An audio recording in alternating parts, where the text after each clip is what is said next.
வறுமையில் வாழ்ந்தே தமிழை வளர்த்தவர் ஔவையார். செல்வச் செழிப்போடு செய்யுள் இயற்றியவர் கம்பர். இவங்க 2 பேருக்குமே எப்போவுமே சொற்போர் நடந்துக்கிட்டே இருக்கும். ஒரு நாள் சோழ மன்னன் அவையில் புலவர்கள் எல்லாரும் கூடியிருக்கும் போதே சோழ மன்னன் கம்பரை பார்த்து, கம்பர் ஒரு சிறந்த கவிஞர், அனைத்திலும் சிறந்தவர் அப்படின்னு சொல்லிட்டு கம்பரை ரொம்ப புகழ்கிறான். இது ஔவையாருக்கு பிடிக்கல.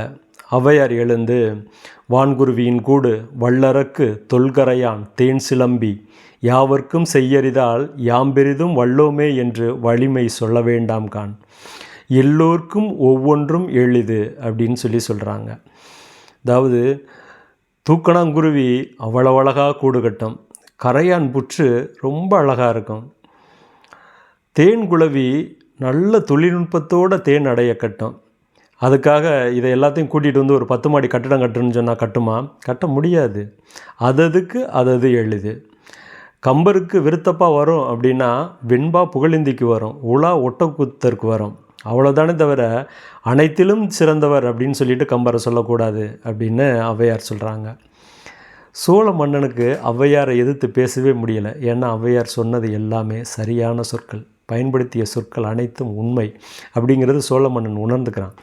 கம்பரை திரும்பி பார்க்குறான். கம்பர் முகம் ரொம்ப வாடி போயிருக்கு ஔவையார் சொன்னதை பார்த்து. ஐயையோ, கம்பர் ரொம்ப வருத்தப்பட்டாரே, கம்பரை மகிழ்ச்சிப்படுத்தணுமே அப்படின்னு சொல்லிட்டு மறுபடியும் கம்பரை பார்த்து சோழ மன்னன் சொல்கிறான், கம்பர் ஒரு பிறவி கவிஞருங்க, ஒரு பிறவி கவிஞரால் தான் இப்படிப்பட்ட சிறந்த செய்யுள்களையெல்லாம் இயற்ற முடியும் அப்படின்னு சொல்லிட்டு கம்பரை பிறவி கவிஞர்னு ரொம்ப புகழ ஆரம்பிக்கிறான். ஔவையார் அப்பவும் விடலை. சித்திரமும் கைப்பழக்கம் செந்தமிழும் நாப்பழக்கம் வைத்ததோர் கல்வி மனப்பழக்கம் நித்தம் நடையும் நடைப்பழக்கம் நட்பும் தயையும் கொடையும் தான் பிறவி குணம் அப்படின்னு பாடுறாங்க. ஒருவனுடைய பிறவி குணம் அப்படின்னா அவன் பிறர் மீது மேற்கொள்ளும் நட்பும் இரக்கத்தன்மையும் கொடுக்கும் கொடையும் தான் பிறவி குணம், மற்ற அனைத்தும் பழக்கத்தின் அடிப்படையில் வருவது தான். கம்பருக்கும் தமிழ் வளம் பழக்கத்தின் அடிப்படையில் வந்தது தானே தவிர பிறவி குணம் கிடையாது அப்படின்னு ஔவையார் சொல்கிறாங்க. கம்பருக்கு மேலும் வருத்தம் அதிகமாகுது, ஔவையார் மேலே கோபமும் அதிகமாகுது. இப்படியே இவங்களுக்கு 2 பேருக்குமான பகை வளர்ந்து போய்கிட்டே இருக்குது.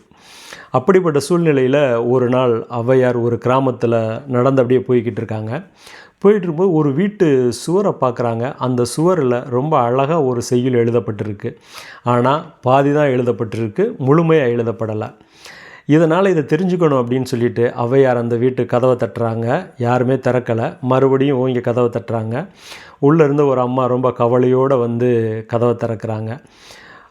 ஔவையார் உள்ளே போய், ஏம்மா, அந்த உங்கள் வீட்டு சுவரில் ரொம்ப அழகாக ஒரு செய்யுள் எழுதப்பட்டிருக்கு, ஆனால் அது முழுமை பெறாமல் இருக்குது, ஏன் இப்படி பாதியோடு எழுதி நிப்பாட்டியிருக்கீங்க அப்படின்னு சொல்லிட்டு ஔவையார் அந்த அம்மாட்ட கேட்குறாங்க. அந்த அம்மா பதில் எதுவும் சொல்லாமல் ரொம்ப அழுக ஆரம்பிச்சிருச்சு. ஔவையார், ஏம்மா நான் தப்பாக எதுவும் கேட்டேன்னா நீ சொல்லவே வேண்டாமா, நான் கிளம்புறேன் அப்படின்னு சொல்லிட்டு ஔவையார் கிளம்ப ஆரம்பிக்கிறாங்க. அதுக்கப்புறம் அந்த அம்மா ஓடி உள்ளே கூப்பிட்டு போய் ஔவையாரை உட்கார வச்சு பதில் சொல்கிறாங்க. அம்மா, என் பேர் சிலம்பி, நான் ஒரு தாசிப்பெண், எனக்கு ஒரு ஆசை, இந்த ஊரில் ஒரு சிறந்த கவிஞர் கம்பர் அப்படின்னு கேள்விப்பட்டேன், அவர் என்னையை புகழ்ந்து பாடணும் அப்படின்னு சொல்லிட்டு எனக்கு ஒரு நீண்ட நாள் ஆசையாக இருந்தது. அதை பற்றி நான் விசாரிக்கும்போது கம்பர் காசு வாங்காமல் பாட்டு பாட மாட்டாராம், காசு வாங்கிட்டு தான் பாட்டு பாடுவாராம் அப்படின்னு சொன்னாங்க.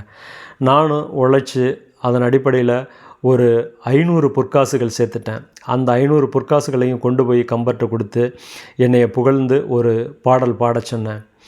அவர் இந்த பாதி பாட்டை தான் பாடினார், மீதி பாட்டை பாடவே இல்லை.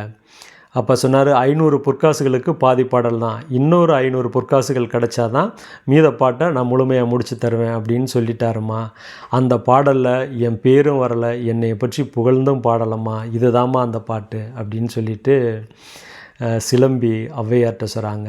ஔவையார் சிலம்பியை அணைச்சி, கவலைப்படாதடி ராசாத்தி, இந்த பாடலை நான் முடிச்சு தரேன்டி, நான் உனக்கு புகழ்ந்து பாடி இந்த பாடலை எவ்வளவு அருமையாக முடிச்சு தருகிறேன் பார் அப்படின்னு சொல்லிட்டு ஔவையார் அப்போ தான் அந்த பாட்டு பாடுறாங்க.